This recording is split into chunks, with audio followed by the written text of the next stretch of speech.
इस पे सिर्फ क्या पूछा है आपसे, एनर्जी बोलो। Yes, sir. हाइट वाइट नहीं पूछा,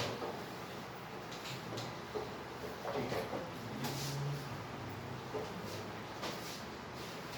तो यहाँ तक जाके ट्रैक फिनिश हो जाए, ट्रैक फिनिश होगा तो ये बॉल ऐसे उड़ेगी, Yes, sir. ऐसे जाके उड़ेगी। तो आपके पॉइंट्स देख लेते हैं कौन कौन से। ये A, ये B, ये क्या है C. At an angle, 60 degree. ये क्या है D. यहाँ क्या है। E. चलो तो आपसे क्या पूछा गया है, पहले A B C D E ए पे बताओ क्या है। 3 mgh. ये ट्रांसलेशनल कितना है, 0. जीरो। रोटेशनल भी क्या है, 0. जीरो। पोटेंशियल क्या है, 3 mgh. M G into 3h, 3h.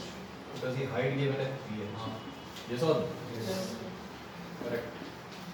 B point पे आते हैं, क्या जीरो हो गया, पोटेंशियल। Potential. तो इसका मतलब कि ट्रांसलेशनल प्लस रोटेशनल का सम कितना बच गया, 3 mgh. 3mgh पूरा का पूरा ये वाला, क्योंकि इन सबका सम क्या रहने वाला है, कांस्टेंट। Constant. अब इसका रेशियो क्या है, बॉडी कौन सी है, सॉलिड स्फीयर है। Yes, sir. तो ट्रांसलेशनल पार्ट कितना होता है, 5 by 7. 5/7, और रोटेशनल पार्ट क्या होता है, 2 by 7. 2/7। ये तो बन जाएगा, बोलो Yes, sir. कैसे, k translational upon k total equal to what, ये r square upon r square plus k square. तो ये फटाफट आप लिख सकते हो 1 + 2/5। 5/7 पार्ट ये था, 2/7 पार्ट ये था। तो टोटल काइनेटिक एनर्जी का पार्ट इतना था, और टोटल काइनेटिक एनर्जी कितनी है, 3 mgh। ये टोटल जो है वो कितनी है, 3 mgh. क्यों है 3 mgh, क्योंकि u 0 हो गया। u क्या हो गया है, Zero. ये वाली एनर्जी इन्हीं दोनों में बंटने वाली है, डिस्ट्रीब्यूट होने वाली है, बोलो। Yes, sir. तो k ट्रांसलेशनल क्या आया, 5/7 इंटू 3 mgh, बोलो। इसका मतलब 15/7 mgh, बोलो। Yes, अब कुछ लोगों के दिमाग में आ सकता है mgh से ज्यादा क्यों हो गया, क्योंकि पहले ही 3 mgh था, mgh से स्टार्ट नहीं हुआ, कहाँ से स्टार्ट हुआ है, ठीक है। अगर वो h से स्टार्ट होता तो किसी भी मोमेंट पे एनर्जी mgh से ज्यादा नहीं जाती, बोलो। Yes, sir. ठीक है, नेक्स्ट 2 by 7. 2/7 into 3 mgh, मतलब कितना, 6 by 7. 6/7 mgh. किस पॉइंट पे आ गया ये पूरा, D D पे। point.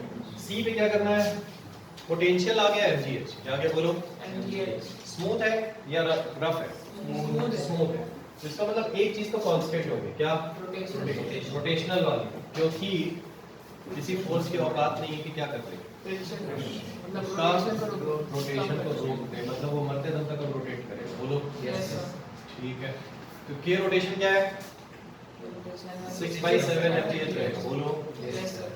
तो कन्वर्ट कौन सा हो गया है, ट्रांसलेशन, लेकिन पूरा कन्वर्ट नहीं हुआ है, देखते हैं कितना कन्वर्ट हुआ होगा, बोलो। Yes, sir. तो k ट्रांसलेशनल एट c लिखोगे तो वो क्या हो जाएगा, 3 mgh minus. ये जो टोटल एनर्जी थी इसकी, ऐसा कर लो आप, k ट्रांसलेशनल एट b मतलब k total at b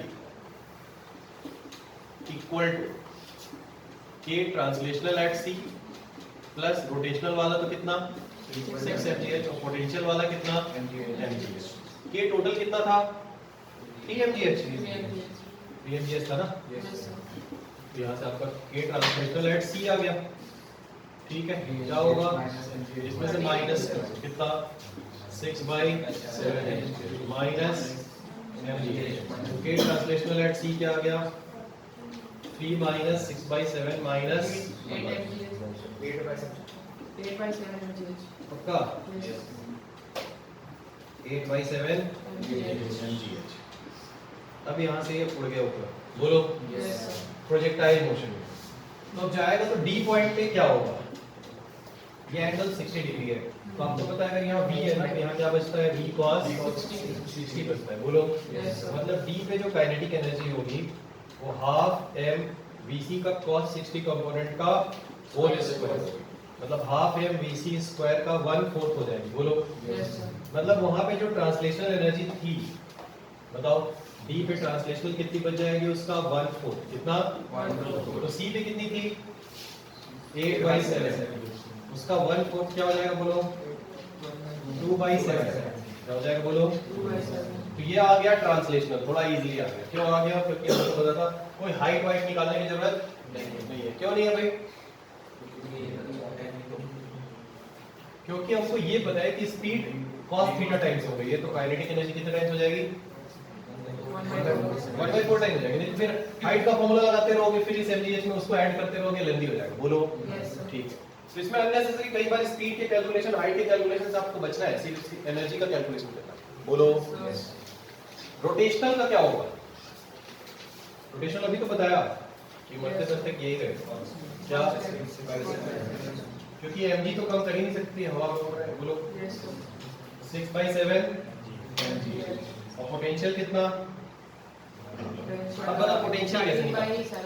potential पूछा है कि नहीं पूछा है? कैसे निकालेंगे? माइनस कर देंगे, क्योंकि mg टोटल एनर्जी हर जगह क्या है? 3 mg है। Very good. तो आप क्या लिखोगे? kr plus kt plus u किस पॉइंट पे? वो किसके इक्वल है? 3 mg है। बोलो तो इससे आपका क्या आ जाएगा? पोटेंशियल एनर्जी एट t कितना आ रहा है?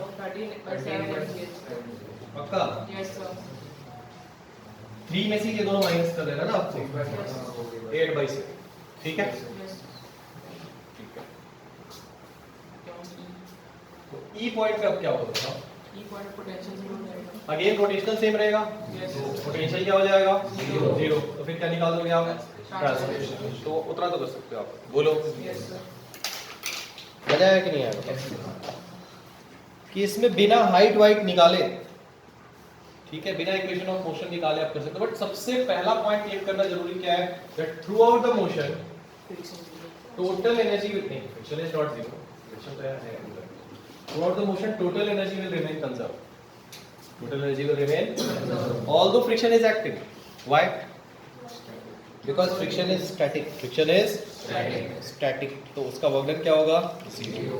एग्जाम्पल 13, 14 इधर आगे आप ट्राई करके आना, एटलीस्ट 5 तो कर लेना, उसको शाम की क्लास में करेंगे।